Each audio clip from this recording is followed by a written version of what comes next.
I'm Lucas Boyd. And I'm Sam Davis. This is Dual Survivor. Desert Edition.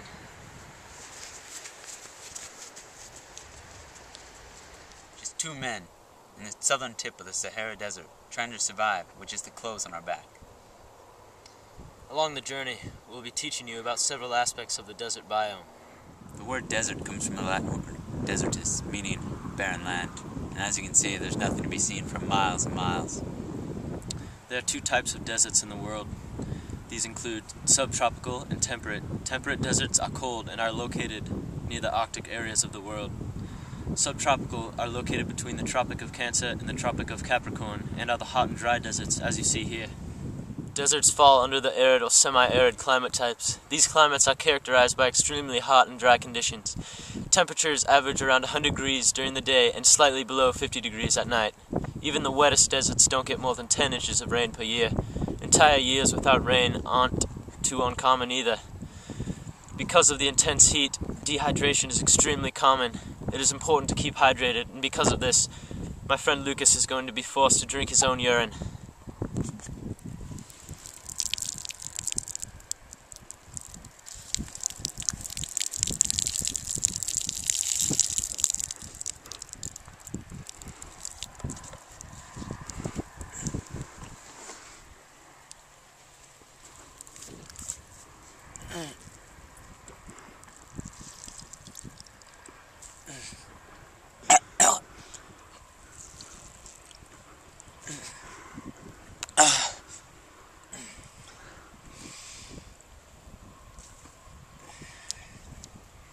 I hate urine. Topography, for the most part, consists of wide expanses of sand and desert pavement. Plateaus and of small mountains are not uncommon either. Night is quickly approaching and temperatures are dropping very fast, so we need to build a fire.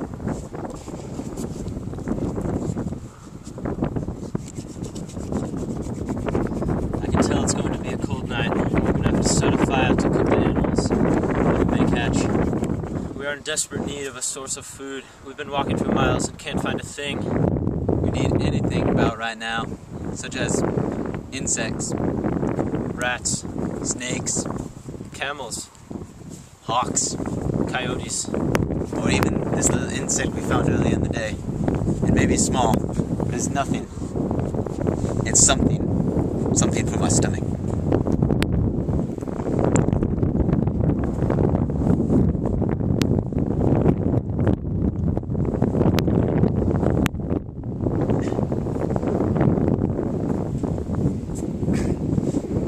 It's nasty, but it's so protein. This is the only vegetation we've seen in the desert so far. Because of the intense and arid desert climate, only a select few plants are able to survive in the desert. In order to live in dry areas, plants have adapted over the years to fit their surroundings. Plants that have adapted or changed their physical structure are called xerophytes. An example of this is a cactus, which has adapted by creating ways to store and conserve water. Other plants, called phragophytes, have adapted by growing a complex, lengthy system of roots that allows them to get all the moisture they can from the ground. Desert plants often have no leaves because they result in a loss of moisture. Common plants in the desert include cacti, shrubs, prickly pears, desert holly, and brittlebrush. Some of these plants are edible and prove as a good source of energy.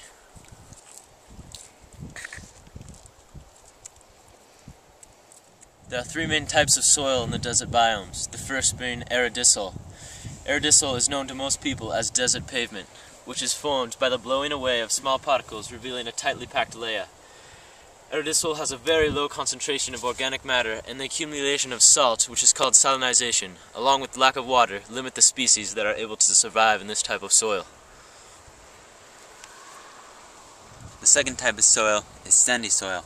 Sandy soil is very light and had virtually no natural nutrients. The lightness of the soil allows it to be blown away easily. The third is gravel-like soil. We haven't seen it yet in the Sahara. It is formed by huge temperature fluctuations between day and night. This breaks down the rocky surface into smaller pieces. We've been walking for miles in search of food. Finding even an insect can connect us to the food web and lead us to a greater source of food. The food web starts with herbivores. This can include insects, reptiles, birds, and mammals. Next come the carnivores. Spiders, snakes, and hawks. These animals eat other animals. And then come the bigger carnivores. Spider wasps hunt tarantulas, snakes eat other snakes, and eagles hunt goshawks. And gray foxes may even eat shrews. Last step is the decomposers. These like to feed on any remaining dead plant or animal tissues and animal waste that are laying around that desert floor. The sheer immensity of this desert amazes me every day. In fact, the Sahara covers more than 350,000 square miles. Even this is a small portion of the total land area in the world covered by deserts, which amounts to about 1/5. We are very fortunate tonight because we haven't experienced very drastic temperatures over the last day. In the Sahara, in the past, temperatures of over 136 degrees have been recorded. And in the cold deserts of Antarctica, temperatures of negative 130 degrees have been recorded. After walking several miles, we have come across an oasis. This oasis is teeming with vegetation and many animals.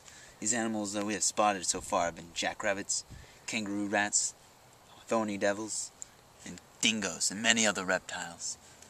I think this is a good place tonight to make camp and stay for the night until our crew comes up to pick us up in the morning. But as for this journey, I think we have survived well and taught you many things about the desert. Wait, do you hear that over there? What is that? Let's check it out. Right there. Oh my goodness. You see that? You see that moving? What is it? What is it? Is that a gorilla? I think a gorilla. I can't get over how strange an occurrence that was to see a gorilla in the desert biome. But what a journey it has been. Oh, a journey it has. Our night's coming to a close. It's been a cold one. Me and Sam are going to have to cuddle to keep warm through the night. In the morning, our crew will pick us up. But next week, catch us on Dual Survivor, Amazon Edition. Good night.